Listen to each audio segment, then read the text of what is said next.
వెంకటరెడ్డి గారు ఏంటి ఇది? రేవంత్ రెడ్డి నమస్తే అండి, డైవర్షన్ పాలిటిక్స్ చేస్తున్నారు అనేది ఈరోజు హరీష్ రావు గారు కామెంట్. అసలు ఈ కేసు ఎక్కడుంది, నన్ను కొట్టేశారు, అసలు నాకు సంబంధమే లేదనే విధంగా అన్నారు. ఈరోజు ఒక భయపెట్టే ప్రయత్నం, అంటే ఏ రకంగా ప్రశ్నిస్తుంది అంటే వీళ్ళు ఇచ్చిన 6 గ్యారెంటీలను ప్రశ్నిస్తున్నారు కాబట్టి వీళ్ళని ఏదో రకంగా లొంగదీయాలి, రేపు మున్సిపల్ ఎన్నికలు రాబోతున్నాయి. ఇది ఆయన ప్రధాన ఆరోపణలు హరీష్ రావు గారిది. కిషన్ రెడ్డి గారు కూడా లేఖ రాశారు, మిమ్మల్ని కూడా ఇక్కడ మాట్లాడారు, మీ గురించి కూడా కామెంట్ చేశారు.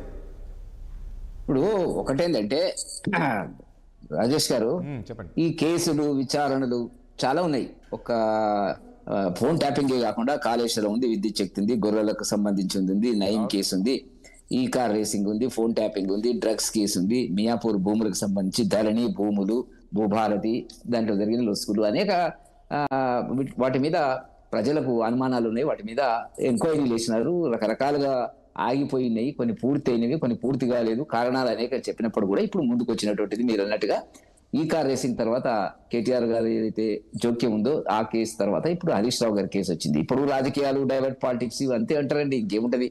ఇప్పుడు ఒకటి ఏంటంటే చాలా స్పష్టంగా మనకు కనపడుతున్నటువంటిది రాజేష్ గారు, దీంట్లో వాస్తవాలు ఉన్నవనేటువంటిది చాలా మందిని ఇప్పుడు నీ కేసు ఫోన్ ట్యాపింగ్ అనేటువంటిది రాజకీయ నాయకులను సరే కొంతవరకు చేస్తారు, కానీ వ్యక్తిగత జీవితంలోకి, మహిళల జీవితంలోకి ప్రవేశించి ఏం జరుగుతుంది అనేటువంటిది, ఆర్థిక సంబంధమైన అంశములు వాటిల్లో జోక్యం చేసుకుని తద్వారా బ్లాక్ మెయిలింగ్ పాలిటిక్స్ ఇవన్నీ కూడా వచ్చినాయని చెప్పి మనకు ఎంక్వైరీకి వెళ్ళినటువంటి వాళ్ళందరూ, ఇంక్లూడింగ్ మా విశ్వేశ్వరరెడ్డి గారితో సహా, ఆయన ఏదో కొంత ల్యాండ్ అమ్మితే దానికి సంబంధించి పలానా ప్లేస్ మనం కలుద్దాము అనేటువంటిది వాళ్ళ ల్యాండ్కి సంబంధించినటువంటిది మాట్లాడుకోవడానికి అక్కడికి మళ్ళీ పోలీసులు రావడం చేయడం, ఇదంతా వాస్తవం, దానికి సందేహం లేదు. సరే, ఆ పద్ధతి పాటించలేదు, దుర్మార్గంగా వ్యక్తిగత జీవితంలోకి ప్రవేశించి అనేక రకాల సమాచారాన్ని సేకరించిన మాట గత ప్రభుత్వంలో జరిగింది. దాని మీద ఎంక్వైరీ జరుగుతుంది. ఆరోపణలే కదా, ఎక్కడ బయటపడింది లేదు, చేసింది లేదు. సరే, వీళ్ళు ఆరోపణలు చేశారు, దానిపైన కేసు ఆరోపణలు, సాక్ష్యాలు పోలీస్ సిట్టు అధికారుల దగ్గర ఉంటుంది, మీ దగ్గర నా దగ్గర అయితే వస్తున్నటువంటి పత్రికల్లో వస్తున్నటువంటి మీడియాలో వస్తున్న కథనాల ప్రకారంగా జరిగినట్టుగా మనకు కనపడుతున్నటువంటిది బయటకు వచ్చి చెప్తున్నారు కదా. బయటకు వచ్చి చెప్తున్నారు, మా ఎంపీ చెప్పినారు కదా విశ్వేశ్వరరెడ్డి గారు ఏం జరిగింది అనేటువంటిది.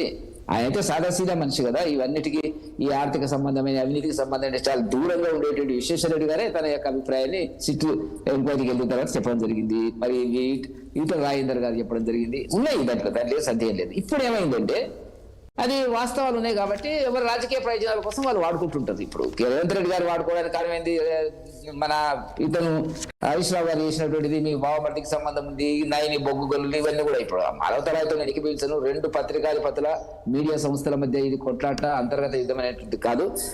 బలమైనటువంటి నాయకుడు, కాంగ్రెస్ లో ఉండేటువంటి సామాజిక వర్గాల నుంచి వచ్చినటువంటి మరి బట్టి విక్రమార్క మీద ఆర్థిక మంత్రి, బొగ్గు గనుల శాఖ మంత్రి, ఆయన మీద ఆరోపణలు ఒక ప్రధాన పత్రిక. ఆ పత్రిక కూడా నేను ఎందుకు మీకు అందరికీ తెలిసిందే, రేవంత్ రెడ్డి గారికి అనుకూలంగా పనిచేసేటువంటి పత్రిక, వ్యతిరేకంగా కాదు. చాలా పత్రికలు ఉంటాయి వ్యతిరేకంగా ఉంటుంది, ఇప్పుడు అట్లా ఉంటుంది. నమస్తే తెలంగాణ ఉంటుంది, వ్యతిరేకంగా రాస్తుంది, వెలుగు ఉంటుంది. వెంకటరెడ్డి గారు, ఇక్కడ నేనేమంటా, వెంకటరెడ్డి గారు ఈ రోజు హరీష్ రావు గారిని సిట్ విచారణ అనేది, ఇది ఈ రోజు ఫోన్ ట్యాపింగ్ కేసు విచారణలో భాగంగానే ఆయనకు ఈ రోజు నోటీసులు ఇచ్చారనుకోవచ్చా, లేక ఆయన ఏదైతే ఆరోపణలు చేస్తున్నారో ఇది కేవలం అంటే ఒకవైపు నాకు హైకోర్టులో కొట్టేశారు, హైకోర్టులో మాకు ఫేవర్గా వచ్చింది, సుప్రీంకోర్టులో నా ఫేవర్గా వచ్చింది, ఇది కేవలం ఇబ్బంది పెట్టేందుకే, డైవర్ట్ చేయడానికే చేస్తున్నారు అనుకుంటారు. బీజేపీ ఏ రకంగా చూస్తుంది అది నేను ఒకటి బీజేపీ చూస్తున్నటువంటి దీంట్లో వాస్తవాలు ఉన్నాయి, బయటికి రావాలని ప్రజలు కోరుకుంటున్నటువంటి మాట వాస్తవం. సరే, అప్పుడు ఆయనకు హైకోర్టు కొట్టేసిందా, సుప్రీంకోర్టు కొట్టేసిందా, ఇప్పుడు వచ్చే సమాచారం ఏంది అనేటువంటిది రాజకీయంగా వాడుకునేటువంటి అవకాశాలు ఉంటే ఉండవచ్చు, కానీ దాంట్లో వాస్తవ ఆ ఒక్క కారణం చేత ఇది అన్యాయము, అక్రమము అనేటువంటి అనడానికి కూడా వీల్లేదు కదా రాజేష్ గారు. సందర్భాలు రోజు వీళ్ళు కొట్లాటే నడుస్తున్నాయి కదా, ఏ రోజు డైవర్ట్ చేయని పాలిటిక్స్ చెప్పండి. 2 సంవత్సరాల నుంచి ఇదే నడుస్తున్నటువంటిది కదా. కాబట్టి ఒకవైపున కాంగ్రెస్, మరొక వైపున బీఆర్ఎస్ పార్టీ రెండు కూడా ఏంటంటే ఇదే నాటకాన్ని ఆడించి, అంటే వాళ్లకు వీళ్ళకు ఉండేటువంటి బలహీనతలు బయటికి రాకుండా వాళ్ళ యొక్క అసమర్థ పాలన, వీళ్ళ అసమర్థ పాలనకు ప్రజలు ఏమనుకుంటారు అనేటువంటి దాని కింద ఏంటంటే ఒక డ్రామా నడిపిస్తున్నటువంటిది మనకు కనపడుతున్నటువంటి అంశం. కాబట్టి వీటన్నిటి కూడా భారతీయ జనతా పార్టీ జాగ్రత్తగా పరిశీలిస్తున్నటువంటి అంశం. మీరు దీంట్లో వాస్తవాలు లేవనుకోవడానికి ఎక్కడ ఉందండి? వాస్తవాలు లేకుంటే ఇది భయపడాల్సిన అవసరం ఉంది. ఏది వాస్తవాలు రేవంత్ రెడ్డి గారు చెప్పాలా? మరి ఇప్పుడు ఈ కేసులు అన్నింటిలో మిగతా కేసులు ఒక్క కేసులో కూడా ఎఫ్ఐఆర్ ఇంతవరకు జారీ చేయలేదు కదా. ఏం అండర్స్టాండింగ్ మళ్ళీ పైకి ఇదంతా జరుగుతున్నటువంటిది. కాబట్టి ఆ గతము ఈ వర్తమానము ప్రభుత్వాల యొక్క అసమర్థ పాలనకు కప్పిపుచ్చుకోవడానికి చేసేటువంటి ఒక ప్రయత్నంలో డైవర్ట్ చేస్తున్నటువంటి రాజకీయాలని చెప్పి కూడా భావించవలసినటువంటి అవసరం ఉంది కదా, అది వ్యక్తిగతంగా అనేది కాదు కదా. కాబట్టి నేనేమంటున్నా అంటే హరీష్ రావు గారికి పాత్ర ఉంది అనేటువంటిది దీంట్లో వస్తున్నటువంటిది.